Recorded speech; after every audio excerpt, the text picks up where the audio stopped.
வணக்கம்.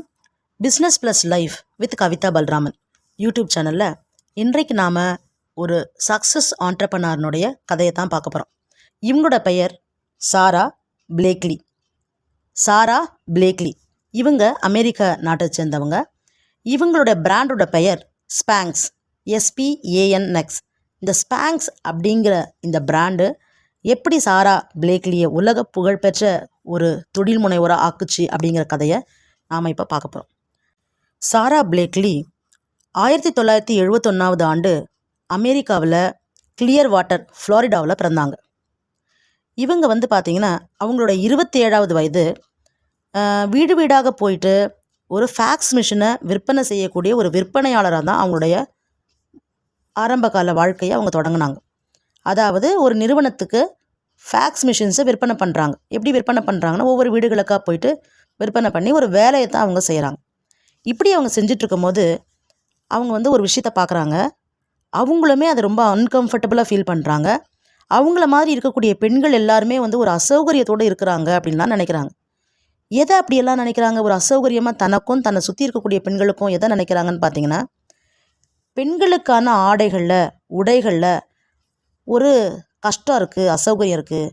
அவங்களோட உடலமைப்புக்கு ஏற்ற மாதிரி ஆடைகள் இல்லை, பேண்டிஹோஸ் இல்லை, அல்லது ஷேப் வேர் இல்லை அப்படின்னு அவங்க நினைக்கிறாங்க. அப்போது அதிலிருந்து தொடங்கினது தான் இந்த ஸ்பாங்க்ஸ். என்ன பண்ணிகிட்ருக்காங்க?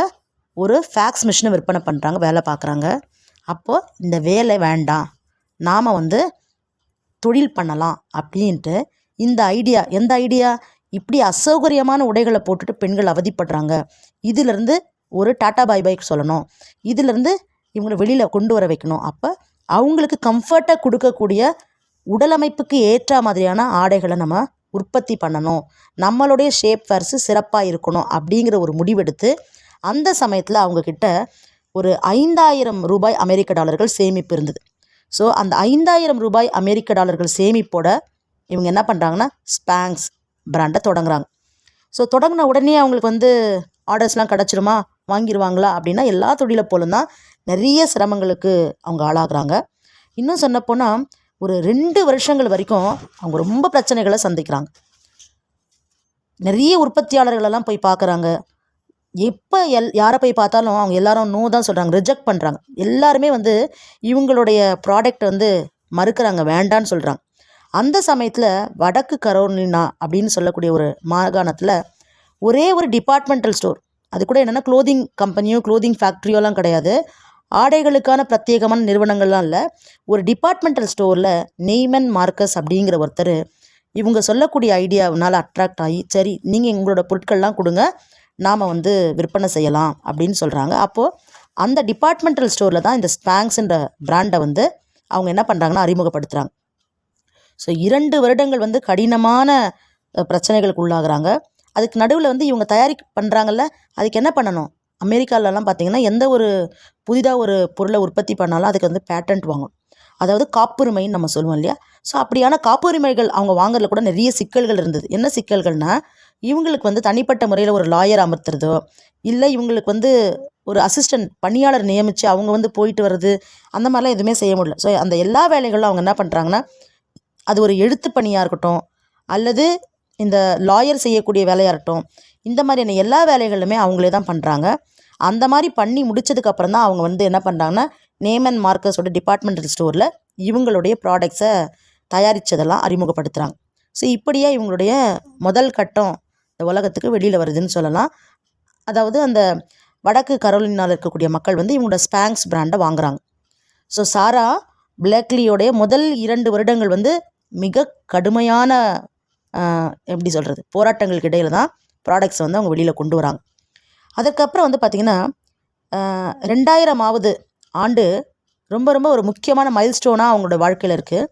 ஏன் அப்படின்னு பார்த்தீங்கன்னா, த மோஸ்ட் இன்ஃப்ளூயன்ஷியல் மீடியா பர்சனாலிட்டின்னு அமெரிக்காவில் கொண்டாடப்படக்கூடிய ஓப்ரா வின்ஃப்ரே என்ன பண்ணுறாங்கன்னா, அவங்களுடைய ஒரு ப்ரோக்ராமில் அல்லது ஒரு ஊடகம், ஒரு மீடியாவில் ஏதோ ஒரு ப்ரோக்ராம் பண்ணிகிட்டு இருக்கும்போது அவங்கக்கிட்ட கேட்குறாங்க, உங்களோட ஃபேவரட்டான விஷயங்கள்லாம் சொல்லுங்கள் அப்படின்னு சொல்லிட்டு ஓப்ரா கிட்ட கேட்குறாங்க.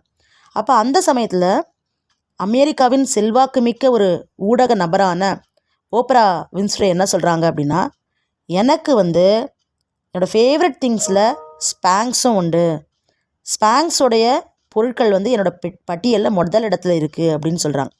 அதாவது ஸ்பேங்க்ஸோட ஷேப் வேர் அவங்களுக்கு ரொம்ப பிடிக்கும் அப்படின்றத அவங்க சொல்கிறாங்க. அதை சொன்னதுக்கப்புறமா ஸ்பேங்க்ஸ் வந்து கண்ணா பின்னான்னு மார்க்கெட்டில் எல்லா இடத்துலையும் டிமாண்டை க்ரியேட் பண்ணுது. எல்லாரும் அவங்களோட பொருட்களை தேடி தேடி வாங்குகிறாங்க. இன்னும் கேட்டிங்கன்னா மார்க்கெட்டில் பொருள் இல்லை, நிறைய டிமாண்ட் இருக்குது, சப்ளை பண்ண முடியல. ஸோ அந்த அளவுக்கு ஒரு 2000 வந்து ஒரு மிகப்பெரிய ஒரு நோட்டபிள் பர்சனாலிட்டியாக சாரா பிளாக்லி வராங்க. அவங்களோட ப்ராடக்ட் ஸ்பேங்க்ஸை எல்லாரும் தேடுறாங்க. சரிங்களா? ஸோ அப்படியாக ஓப்பரா அவங்களோட ப்ராடக்டை பற்றி சொன்னாங்க. ஸ்பேங்க்ஸு பிரபலம் அடைஞ்சிருச்சு. இந்த 2000லேருந்து 2012 வருடத்தில் என்ன நடக்குதுன்னு பார்த்தீங்கன்னா, இன்னும் வந்து உலகம் முழுக்க அவங்க பேசக்கூடியவர்களாக ஆகுறாங்க. அப்போ 2012 அவங்களோட வயது 41. சாரா பிளாக்லி ஃபோர்பஸ் இருக்கு இல்லையா, ஃபோர்பஸ் நிறுவனத்தில் இடம் பெறுறாங்க. என்னன்னு சொல்லிட்டு world's youngest self made female billionaire அப்படின்னு பேர் கொடுக்குறான் ஃபோர்பஸ். என்னது, அவங்க 41வது வயதில் சாரா பிளாக்லி உலகின் இளம் வயதில் தானாக எழுச்சி பெற்ற பெண் பில்லியனர் அப்படிங்கிற ஒரு பெயரை அடைகிறாங்க. ஸோ பாருங்கள், முதல்ல ஆர்டர் கிடைக்குமான்னு சிரமப்பட்டவர்கள் அடுத்து ஒரு ஆப்பர்ச்சுனிட்டி ஓப்பரா அவங்க மூலமாக கிடைக்கும் போது அந்த பிராண்டு வெளியில் வருது, இன்னும் சிறப்பாக வெளியில் வருது. அதற்கப்புறம் அவங்களோட கடின உழைப்பில் 12 வருடங்கள் என்ன ஆகுறாங்கன்னா $100 மில்லியன் வருவாய் கொண்ட ஒரு முன்னணி நிறுவனமாக ஸ்பேங்க்ஸ் வெளியில் வருது. எப்படி? $100 மில்லியன். சரிங்களா? So the world's youngest self made female பில்லியனராக சாரா பிளாக்லி அங்கீகரிக்கப்படுறாங்க. ஸோ அதோடு அவங்க நின்று போயிட்டாங்களா, அவங்களோட வளர்ச்சி இல்லையான்னு கேட்டிங்கன்னா மிக பெரிய அளவில் வளர்கிறாங்க. அதர் வரைக்கும் அவங்க வந்து பேண்டிஹோஸ் அதாவது ஷேப் வேரில் மட்டும் ஃபோக்கஸ் பண்ணிகிட்டு இருந்தாங்க. அதற்கப்புறம் என்ன பண்ணாங்கன்னா அவங்களோட பிஸ்னஸை அதை தாண்டி எக்ஸ்பேண்ட் பண்ணுறாங்க, வளர்க்குறாங்க. வளர்க்கும் பொழுது ஷேப் வேர்லேருந்து க்ளோதிங்கு, எக்ஸ்ட்ரா வேரு, இப்படி எல்லாத்துலேயுமே அவங்க வந்து கால் ஊன்றாங்க. இப்படியாக தொழில் முனைவோருக்கான ஒரு சக்ஸஸ் ஸ்டோரியில் சாரா பிளாக்லியோடைய கதையை எடுத்து நம்ம இன்றைக்கி பார்த்துருக்கோம். ஸோ சாரா பிளாக்லியோடைய ஸ்பேங்க்ஸ் பிராண்டு இன்றைக்கு உலகம் முழுவதும் மிக பிரசித்தமான ஒன்று. அப்போ அவங்களுடைய இந்த வெற்றி பயணம் அதிலிருந்து தொழில் முனைவோர்களாகிய நாம் என்னெல்லாம் கற்றுக்க போகிறோம் அப்படின்னு பார்த்தீங்கன்னா, நிறைய விஷயங்கள். அவங்க எப்படி ஜெயித்தாங்க, ஒரு கடின உழைப்பால் ஜெயித்தாங்க, அவங்களுக்கு ஒரு நல்ல சிறப்பான யோசனை ஐடியா கிடச்சிது, நிறைய தடைகள் இருந்தாலும் அதையெல்லாம் கடந்து வந்தாங்க அப்படின்லாம் அந்த கதையில் நம்ம பார்க்குறோம் இல்லையா. சாரா பிளாக்லியோடைய வெற்றி கதையிலிருந்து நாம் ஒரு 7 வழிகளை கற்றுக்கலாம். அதாவது தொழில் முனைவோர்கள் எப்படி அவங்களோட தொழிலில் சில விஷயங்கள் கையாளணும் அப்படிங்கிறத இந்த 7 வழிகள் மூலமாக தெரிஞ்சுக்கலாம். முதல் என்ன சொல்லித்தராங்க, ஸ்பேங்க்ஸ் பிராண்ட் மூலமாக சாரா பிளாக்லி நமக்கு என்ன சொல்லித்தராங்கன்னு பார்த்தீங்கன்னா, number 1, identify a problem and offer a solution சொல்லித்தராங்க. அப்படின்னா என்ன, முதல்ல என்ன பிரச்சனை இருக்குதுன்னு அதை கண்டுபிடிக்கணும். அந்த பிரச்சனைக்கு தீர்வு காணக்கூடியதாக நம்மளுடைய ப்ராடக்டோ சர்வீஸோ இருக்கணும் அப்படின்னு சொல்கிறாங்க.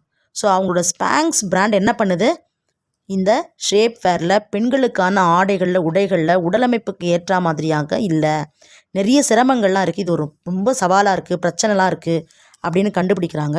அந்த பிரச்சனைகளுக்கு தீர்வு காண்ற மாதிரி ஸ்பேங்க்ஸினுடைய ஷேப் வேர் இருக்குது. அப்படி இருக்கும் பொழுது அவங்களோட ப்ராடக்ட் ஜெயிக்குது. சரிங்களா?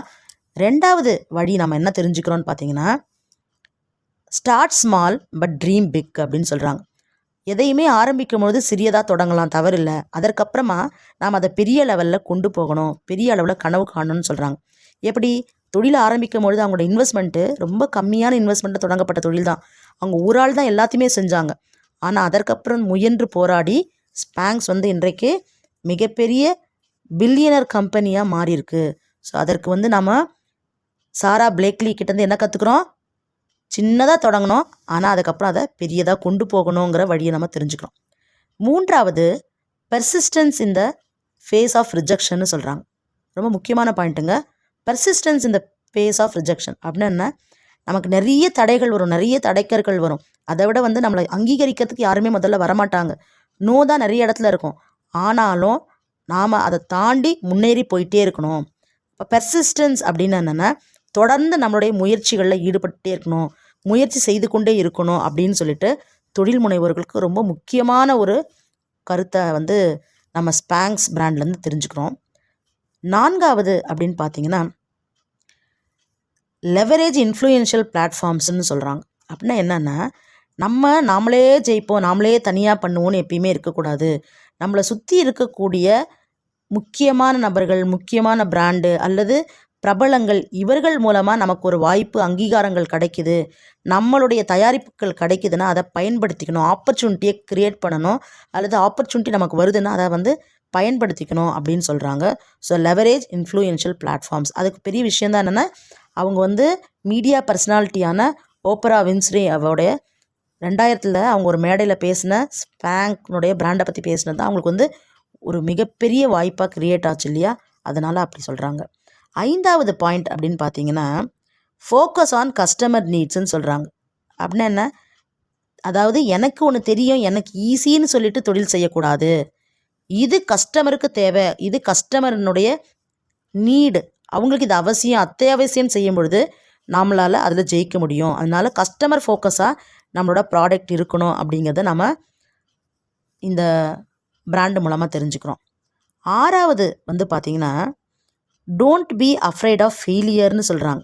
அப்படின்னா என்ன, நம்ம எப்பயுமே தோல்வியை கண்டு துவளவே கூடாது. நிறைய தோல்விகள் வரும், அதுவும் ஆரம்ப கட்டத்தில் நிறைய தோல்விகள் வரும், இருந்தாலும் நம்ம முன்னேறி கொண்டு போயிட்டே இருக்கணும் அப்படின்னு சொல்கிறாங்க. 7வது ரொம்ப முக்கியமான ஒரு வழியை நம்ம இந்த சாரா பிளேக்லி கதையிலேருந்து என்ன தெரிஞ்சுக்கிறோன்னா believe in your idea. Believe in your idea. உங்களுடைய ஐடியாவை முதல்ல நீங்கள் நம்புங்க, உங்களை நீங்கள் நம்புங்க, அதே மாதிரி உங்களுடைய ஐடியாவை நீங்கள் நம்புங்க. அப்படி நீங்கள் உங்கள் ஐடியாவை நம்பும் பொழுது அதை நீங்கள் அடுத்த கட்டத்துக்கு கொண்டு போவீங்க, ஜெயிக்க முடியும் அப்படின்னு சொல்கிறாங்க. ஏன்னா சாரா பிளேக்லி அவங்க நம்பினாங்க. அப்போ யாருமே அவங்களுக்கு உதவி செய்யாத சூழ்நிலையிலையும் அவங்க என்ன பண்ணாங்க, தொடர்ந்து முயன்று கொண்டே இருந்தாங்க. தொடர்ந்து முயன்று கொண்டே இருக்கும்பொழுது தான் ஒரு டிபார்ட்மெண்டல் ஸ்டோரில் அவங்களுடைய பொருளை கொண்டு போய் சேர்க்குறாங்க. அதற்கு நிறைய உழைச்சாங்க. இன்றைக்கு நம்ம சாரா பிளேக்லியோடைய ஸ்பாங்க்ஸ் பிராண்டை வெற்றி கதையை பார்த்தோம். உங்கள் எல்லாருக்கும் இந்த சக்ஸஸ் ஸ்டோரி ரொம்ப பிடிச்சிருக்கும் அண்ட் உத்வேகத்தை கொடுத்துருக்கோம் அப்படின்னு நம்புகிறேன். உங்களுக்கு ஏதாவது சந்தேகங்கள் இருந்தால் எழுதி அனுப்புங்க.